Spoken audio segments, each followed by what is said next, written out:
টুকি আমে মরিচ মাইখা ভর্তা বানাইয়া খাই, চল বাগানে যাই। বৈশাখ মাসে আম কুড়াইতে চল বাগানে যাই।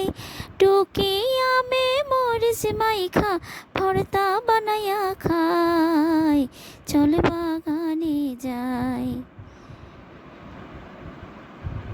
ঝড়ের দিনে মামার দেশে আম কুড়াতে সুখ, পাকা জামের মধুর রসে রঙিন করে মুখ। তবে না ভিউয়ার্স, আজকে আমি রেসিপি নিয়ে আসছি কাঁচা আমের। যেহেতু বৈশাখ মাস আর এখন কাঁচা আম পাওয়া যাচ্ছে, অনেকের বাড়িতেই কাঁচা আম আসছে। তো আমার কিছু আম পেয়েছি আত্মীয় স্বজনের বাসা থেকে, আমার শ্বশুর বাড়ি থেকেও দিয়েছে। তো আমের একটা রেসিপি নিয়ে আসছি। আমের রেসিপি বলতে তো কাঁচা আম দিয়ে একটু আচারই বানাবো, আর কিছু করব না। তো কাঁচা আমের তেল ছাড়া আচার বানাবো, তেল ছাড়া ঝুরি আচার। এটা অল্প কিছু উপকরণ দিয়েই মানে তৈরি করা যায়। তো চলুন এবারে শুরু করে দিচ্ছি রেসিপি। এখানে 1 কেজি আম নিয়েছি।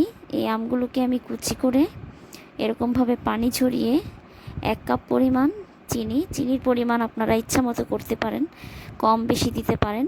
তবে আমি একটু চিনি বেশি খাই, এজন্য 1 কাপ দিয়েছি। আপনারা চাইলে 1.5 কাপ দিতে পারেন, আবার 1 কাপ থেকে কমিয়েও দিতে পারেন।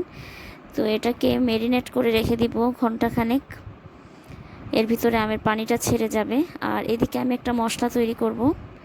সেটা হচ্ছে এখানে 3-4টা কাঁচামরিচ, তারপরে 5 ফোড়ন দিয়েছি, 1 টেবিল চামচ আস্ত ধনে, 1 টেবিল চামচ মৌরি, মিষ্টি মৌরি যেটা এটা, আর 1 টেবিল চামচ জিরা, কাঁচা জিরা যেটা। এখন এই সবগুলো একসাথে আমি একটা প্যানে গরম করে ভেজে নেব, হালকা ভেজে নেব। তারপর এটাকে একদম ভালোভাবে মিহি করে গুঁড়ো করে নেব।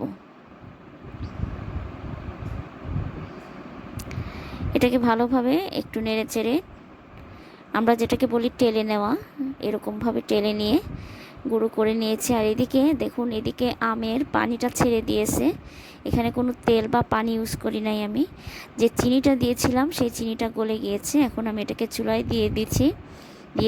আর এখানে চুলায় দিয়ে এখানে হলুদ দিয়েছি 1 টেবিল চামচ, 1 টেবিল চামচ থেকেও কম দিয়েছি। তারপরে একটু মরিচের গুঁড়া দিয়েছি, আর একটু স্বাদ মতো লবণ দিব। দিয়ে এটাকে নেড়ে চেড়ে রান্না করব মিডিয়াম টু লো আছে। এটাকে রান্না করে ফেললাম। এখন এটাকে ঘন ঘন নাড়তে থাকবো ভিউয়ার্স। এটা যখন একদম পানিটা শুকিয়ে যাবে, দেখুন এখানে কিন্তু কোনো পানি দেই নাই, শুধু আমের যে কষটা আছে, আমের যে পানি আর চিনি গলে গিয়ে যে পানিটা হয়েছে, এর মধ্যে রান্না হবে। খুব অল্প কিছু উপকরণে এটা তৈরি করা যায়।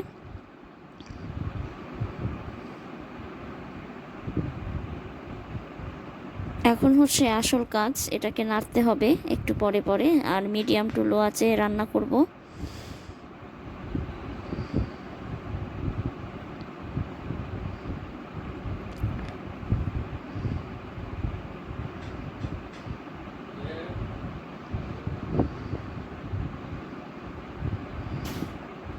ভিউয়ার্স, যেটা বলছিলাম, কিছুক্ষণ আগে গান গাইলাম, কবিতা বললাম।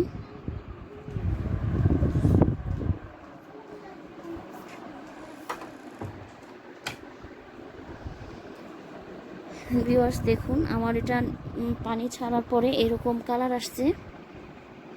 এখন পানি যখন আবার সামান্য একটু রান্না করব, এই পর্যায়ে এসে আমি ওই যে তৈরি করা মশলাটা, মানে তেলে গুঁড়ো করে রেখেছিলাম মশলা, সেটা দিয়ে দিব 1 টেবিল চামচ পরিমাণ।